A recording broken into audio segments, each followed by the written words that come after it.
Good morning. We will start session 3 on chapter combustion and flame. In our previous class, we first of all understood what is combustion, types of combustion, ignition temperature, and we also understood about a structure of a flame. What are the three different structures or layers of flame? So which part is the hottest zone, then the moderate hot zone, and then the less hot zone.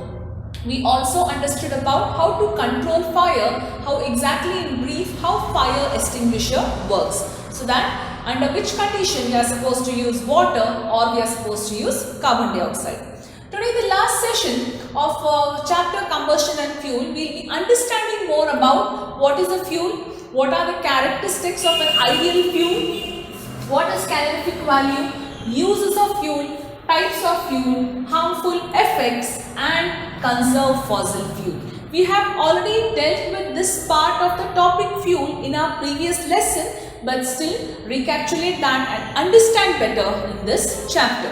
First of all, what is a fuel? Fuel are the substance that gives us heat which we use for domestic and industrial purposes such as wood, kerosene, petrol, etc. Now, fuel for our body is nothing but food. What does food gives us? Food gives us energy to perform various life processes activities. Similarly, the fuel is a substance in general when we talk about, it's a substance that gives us heat which we use it for domestic and industrial purpose. True, right? We use it in our house, we use it for industries, vehicles, etc. for our daily routine or for the vehicles or machineries to run, such as we use wood, kerosene, petrol, etc. Now, when we talk about a fuel, what are the characteristics of a good fuel? What fuel you are buying or you are using, what should be an ideal fuel what we talk about? It should have certain characteristics. A fuel should have a good ignition temperature. That means the ignition temperature of the fuel should not be too high or too low. It should be appropriate according to what we can serve it. We know what is ignition temperature. We have already studied. It should cause no pollution to the environment. So a fuel must be a cleaner one, so that when we use a fuel, we see that the fuel should not cause any environmental pollution. It should not produce any ashes on burning. Now, for example, again, we discussed on this part, again we'll discuss with the same example. Suppose you are cooking food on a LPG and on the other side you are cooking food on a firewood. Now, which produces ash here? Of course, firewood produces ash. So, what do you prefer more? Cooking on LPG than on firewood, right? It should be readily available. It should be ready, like when you go to a store to buy your essential things, it is readily available, right? You need not go miles apart to buy that. Similarly, the fuel what we look for should be readily available. It is not that we have to dig for it, we have to refine it. No, the fuel what we are getting should be readily available to us. If it is readily available, it should be economically cheap so that everybody can afford it. Now presently what are the fuels we are using? Generally we use LPG, we use CNG, we use petrol, diesel, kerosene. Aren't this quite affordable and at a particular price? Now every day we see there's a hike in the petrol price or diesel or LPG, one or the other thing. But still it is an affordable price. So that should be cheap enough, affordable, economically cheap. Have high calorific value.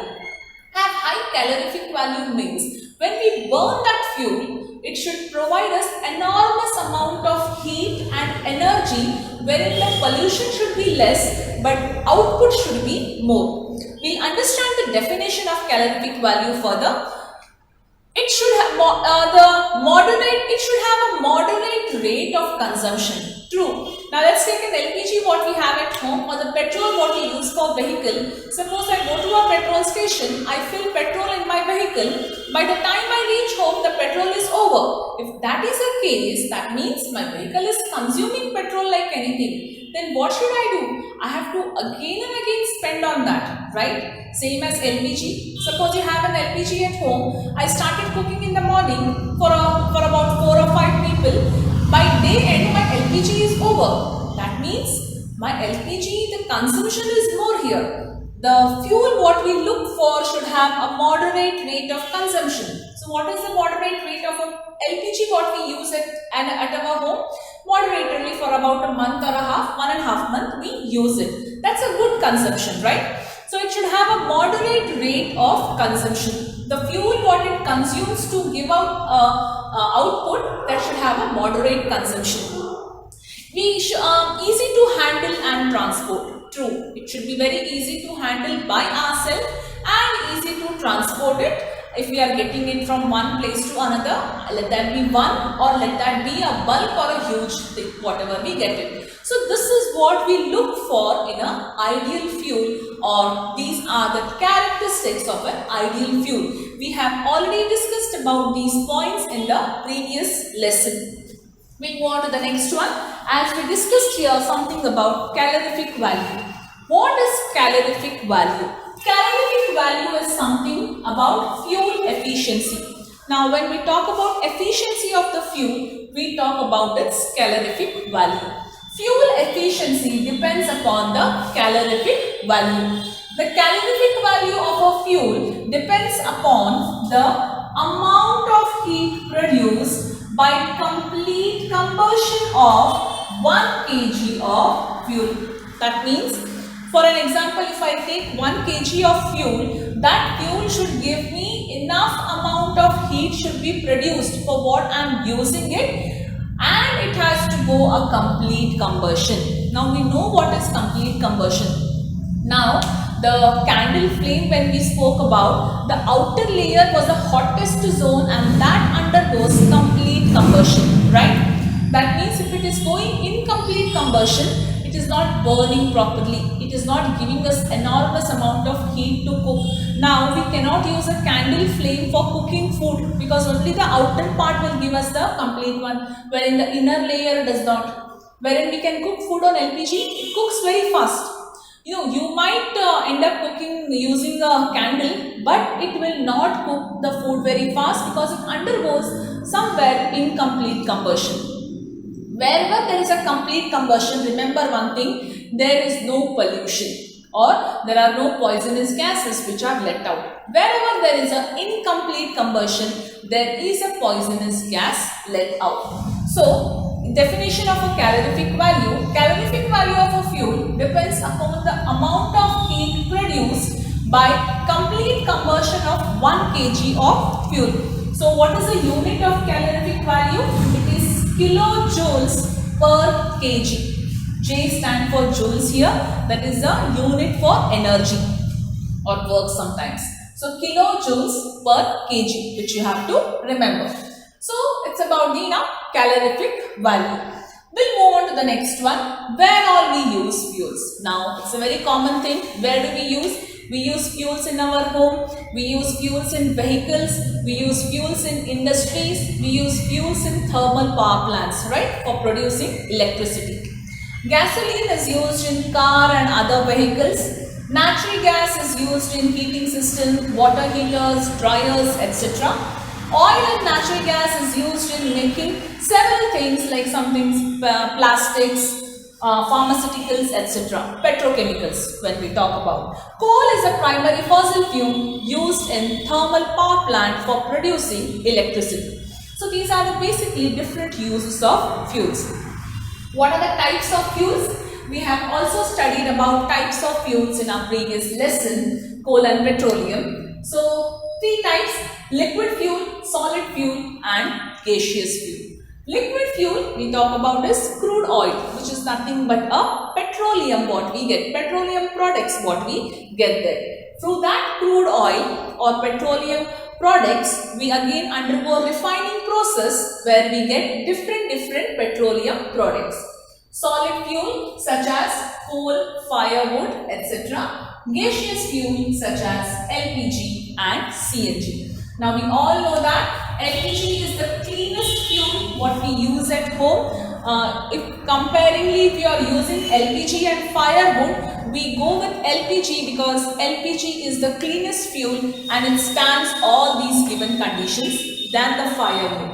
CNG is the most cleanest fuel used in vehicles because it does not produce any harmful gases or what you can say, it is eco-friendly, right? We also discussed that nowadays most of the auto rickshaws have come with the CNG machine, or you can see a green and yellow come black autos run on CNG actually. You can just look outside when you go.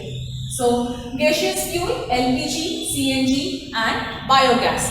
Biogas is a type of a gas which is prepared from the waste, dung or cow dung of an animal, or waste, what you can say is vegetable, plant waste, etc.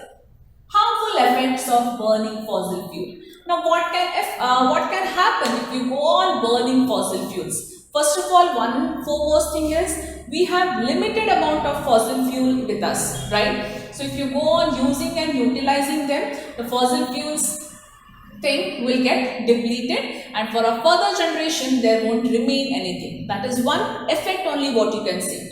Apart from that, we all know that the main constituent of the fossil fuel is carbon. So if you burn fossil fuel, there is lots amount of carbon which is let into the atmosphere. Along with carbon, there are also other certain poisonous gases. So what can happen? It can cause pollution since it releases carbon monoxide.